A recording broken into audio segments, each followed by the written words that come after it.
Lição 3, do dia 18 de julho de 2021. Acabe e o profeta Elias, professor Belchior. Uma pequena apresentação. A paz do Senhor, meus queridos irmãos. Sejam muito bem-vindos nesta nossa aula de hoje, onde continuaremos com as nossas lições bíblicas, escrita pelo nosso honrado comentarista, pastor Cleiton Pomerim. Texto áureo. Saberás, pois, que o Senhor teu Deus é Deus fiel, que guarda o conserto e a misericórdia, até 1000 gerações, ao que o amam e guardam os teus mandamentos. Deuteronômio, capítulo 7, versículo 9. Nossa verdade prática. Deus é Pai de amor, bondade e misericórdia abundantes. Contudo, todo pecado e desobediência ao Senhor trazem consequências inevitáveis à vida humana. Leitura bíblica. Consta de 1 Reis, capítulo 16, e versículo 29 e 30, capítulo 17, versículos de 1 a 7, e também no capítulo 18, de 17 a 21. O objetivo geral é asseverar que todo pecado gera uma consequência. E os objetivos específicos a cada tópico o primeiro que é de apresentar a perversidade de Acabe e Jezabel, demonstrar o cuidado de Deus para com seus filhos e registrar a aridez espiritual do rei Acabe. Nossa pequena introdução, é que Acabe foi um dos mais perversos reis de Israel. Acho que, como eu falei na primeira lição, que a gente ia estudar os reis, o livro de 1 Reis e 2 Reis, é que vários reis começaram mal e terminaram bem, e outros, pelo contrário, começou bem e terminou mal. Mas Acabe, ele começou mal e terminou muito mal o seu reinado. E devido aos seus terríveis pecados, desviou dos mandamentos sagrados e do temor a Deus. É lógico, é evidente que devido a tantos pecados, foge, dos mandamentos e acaba não tendo temor, o respeito devido de Deus, para com Deus. Também ele casou com a ímpia Jezabel, que o induziu aos caminhos da morte.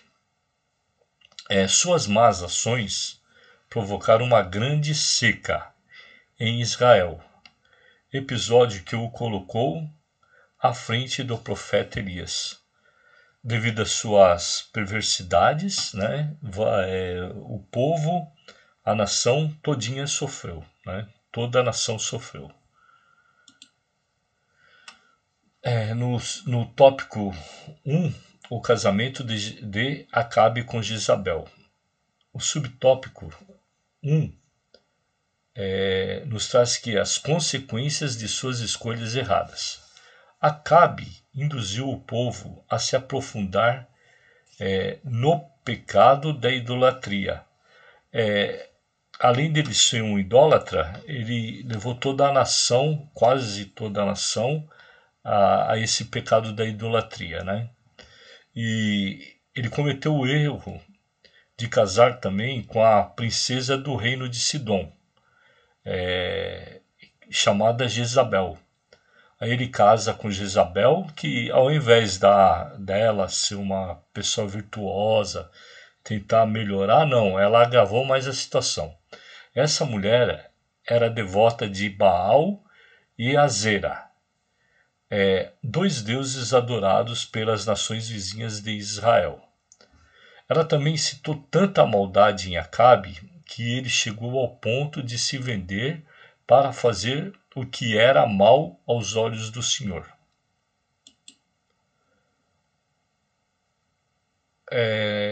No subtópico 2, a rainha perversa. Então, Jezabel, ela destruiu os profetas do Senhor, porque os profetas, eles se incumbiam, né, de profetizar coisas boas, tal. Então, tudo é com a unção do Senhor. E Jezabel destruiu todos os profetas que queriam falar de Deus. Ameaçou a vida de Elias. Colocou também a vida de Elias em jogo, né? E ordenou a morte de Nabote para satisfazer a ganância do marido. Aqui também ela praticou a prostituição e a feitiçaria. Aí teve o trágico fim de Jezabel, foi profetizado por Elias. Então Elias já estava profetizando que ela teria um final trágico na vida dela. E a síntese do tópico 1 é que Deus é rico em misericórdia, porém pode ser impiedoso contra aquele que perseveram em se manter na prática do mal. É evidente, né, que Deus tem as suas misericórdias, mas aqueles que vêm fazendo mal, infelizmente, atentam contra a vontade de Deus, né? E o tópico 2, Elias prevê a grande seca. Subtópico 1, a intervenção divina. Acabe, em razão de sua idolatria e atrocidade, é considerado o pior rei de Israel. O profeta Elias sentenciou que não haveria chuva, a não ser pela palavra do profeta, dada por Deus. Com a seca veio a fome, e mesmo assim Acabe não se arrependeu dos seus pecados diante de Deus. No nosso subitem 2, o preço da desobediência a Deus. A seca demonstra que todo homem e mulher de Deus precisam ter fé e coragem para enfrentar os resultados de sua obediência ao Senhor. Elias enfrentou a falta d'água e alimento e fugiu de Acabe e Jezabel, que o ameaçaram até a morte. A gente vê aqui que Elias, além de enfrentar, né, a falta de água, a fome, e ainda teve uma grande perseguição de Acabe e Jezabel. Aí o que demonstra, né, que a bondade e o cuidado de Deus fez com que Elias fosse alimentado pelos corvos com pão e carne 2 vezes ao dia. E quando o ribeiro de Queride secou, o Senhor o sustentou usando a viúva de Serepta. Então aqui teve 2 milagres, né? Um que Elias foi alimentado através dos corvos, né? Com pão e carne 2 vezes por dia, e também a viúva de Serepta o também ajudou sustentando. No subitem 3, Deus sempre cuida dos seus filhos. Na casa da viúva, Elias multiplicou a farinha e o azeite.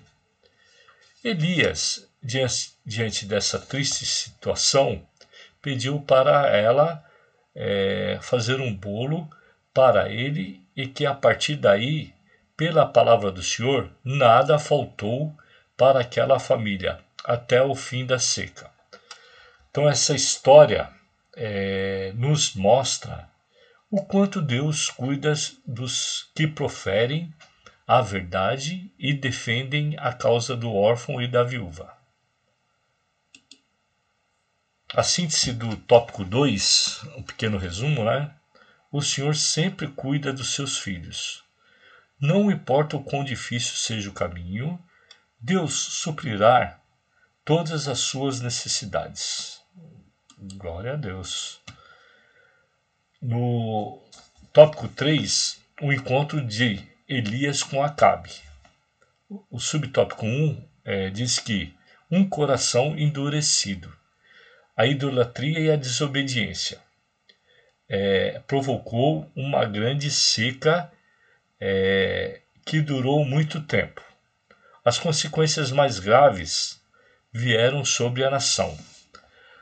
Acabe acusou Elias de ser o perturbador de Israel.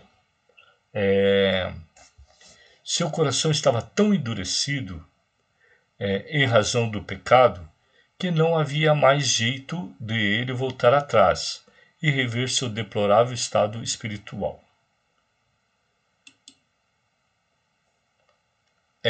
No subitem 2, a sequidão espiritual. Devido a toda essa perversidade de Acabe, né, ele teve uma sequidão espiritual, ou seja, acabou, né, o que ele poderia ter conquistado, tal, ele só agravou. Então, sempre que alguém for um pecador contumaz, como aconteceu com Acabe, acontecerá a sequidão espiritual. O pior é que não somente o apóstata sofre as consequências disso, mas todas as pessoas que dependem dele. É como eu disse lá no meio, né, da nossa lição, que devido a toda essa problemática que Acabe gerou, toda a nação sofreu as consequências. Aí uma síntese do tópico 3, a seca espiritual nos sobrevém quando atingimos o ápice da falta de comunhão com Deus. Então, o que diz aqui que nós precisamos, para ter um avivamento espiritual, sempre estar em comunhão com Deus, lendo a palavra, participando dos cultos, com jejum, fazendo jejum, oração. Aí você mantém essa comunhão com Deus. Uma pequena conclusão, né, que apesar da grande misericórdia de Deus sobre o rei Acabe, permitindo que o profeta Elias o exortasse a retornar aos caminhos do Senhor, ele acabou levando o seu reino à ruína. Não podemos permitir que a ignorância e a sequidão espiritual nos atinjam. Para isso, precisamos estar atentos à convocação divina ao arrependimento. Uma excelente aula no domingo e fiquem todos com Deus, meus amados irmãos. Até uma próxima aula. Gostaria que todos se inscrevessem no meu canal, que tem o nome de Antônio Belchior Silva, que está no YouTube. E dão umas curtidas lá e estamos procurando aprimorar e melhorar cada vez mais. E um forte abraço e fique com Deus a todos.